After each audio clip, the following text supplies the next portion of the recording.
இந்திய செஞ்சிலுவை சங்கத்தின் நெல்லை பிரிவில் நடைபெற்ற முறைகேடுகள் குறித்து வழக்கறிஞர் பிரம்மா என்பவர் தகவல் உரிமைச் சட்டத்தின் மூலம் கேள்வி எழுப்பியிருந்தார். அவருக்கு கிடைத்த தகவலின்படி மனநலம் பாதிக்கப்பட்டு சாலைகளில் சுற்றித் திரிந்த நபர்களை மீட்டதாக கூறி மாவட்ட மாற்றுத்திறனாளி அலுவலகம் மூலம் நபர் ஒருவருக்கு 1500 ரூபாய் வீதம் செஞ்சிலுவை சங்கத்தினர் பெற்றதாகவும், உண்மையில் மனநலம் பாதிக்கப்பட்ட யாரையும் அவர் மீட்கவில்லை எனவும் குற்றச்சாட்டு எழுந்துள்ளது. மனநலம் பாதிக்கப்பட்டு தெருவில் சுற்றித் திரிந்த நபர்களை மீட்டதாக போலி ஆவணம் தயாரிக்கப்பட்டிருக்கிறது. அப்படி மீட்கப்பட்ட நபர்கள் முறையாக ஒப்படைக்கப்படவில்லை. மீட்கப்பட்ட நபர்களில் பெயரில் உள்ள பலரையும் காணவில்லை. மேலும் காஷ்மீர் நிவாரண நிதி, நேபாள் நிவாரண நிதி என மாணவிகளிடம் வசூல் செய்யப்பட்ட தொகைகளும் உரிய நபருக்கு கொடுக்கப்படாமல் அது எங்கு சென்றது என்று இன்றைய வரைக்கும் தெரியாத நிலையில் உள்ளது. நெல்லை செஞ்சிலுவை சங்கத்தின் கீழ்தான் மாநகர் பகுதியில் தகன எரிவாயு மேடை செயல்பட்டு வருகிறது. இதில் 2014ஆம் ஆண்டு முதல் 2015ஆம் ஆண்டு வரை 103 உடல்கள் எரிக்கப்பட்டதாக கணக்கு காட்டப்பட்டதாகவும், ஆனால் அவற்றுக்கு ஆவணமும் இல்லை எனவும் கூறப்படுகிறது.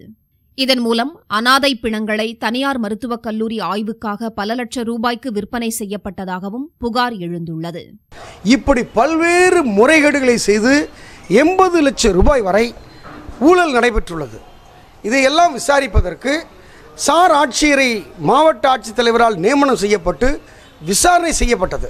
அந்த விசாரணையில் குற்றங்கள் நிரூபிக்கப்பட்ட போது கூட அவர்களை குற்றம் சாட்டப்பட்ட நபர்களை மட்டும் அந்த பதவியிலிருந்து நீக்கிவிட்டு எந்த நடவடிக்கையும் எடுக்காத நிலையில் இறந்த பின் எரிக்கப்பட்டதாக கூறப்படுபவர்கள் உண்மையில் இறந்தவர்களா என்பதை கூட கண்டுபிடிக்க முடியாத அளவுக்கு குழப்பங்கள் இருப்பதாகவும் வழக்கறிஞர் பிரம்மா கேள்வி எழுப்பியுள்ளார்.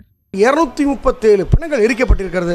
அதற்கு இங்கு இருக்கக்கூடிய கவுன்சிலர்கள், இங்கு இருக்கக்கூடிய முன்னாள் பஞ்சாயத்து தலைவர்கள் இவர்களெல்லாம் கடிதம் கொடுத்து ஒரு நபர் இறந்து விட்டார் என்று கூட குறிப்பிடப்படாமல் வசித்து வருகிறார் என்று சொல்லி கூட எரிக்கப்பட்டிருக்கிறது. இன்னும் பார்க்க போனால் இலவச அரிசி வாங்குகின்ற அட்டையை வைத்து கூட பிணங்களை எரித்திருக்கிறார்கள். உண்மையிலேயே அவர்கள் இறந்து விட்டார்களா அல்லது மயக்க நிலையில் இருந்தார்களா என்ற மிகப்பெரிய சந்தேகம் எழுகிறது.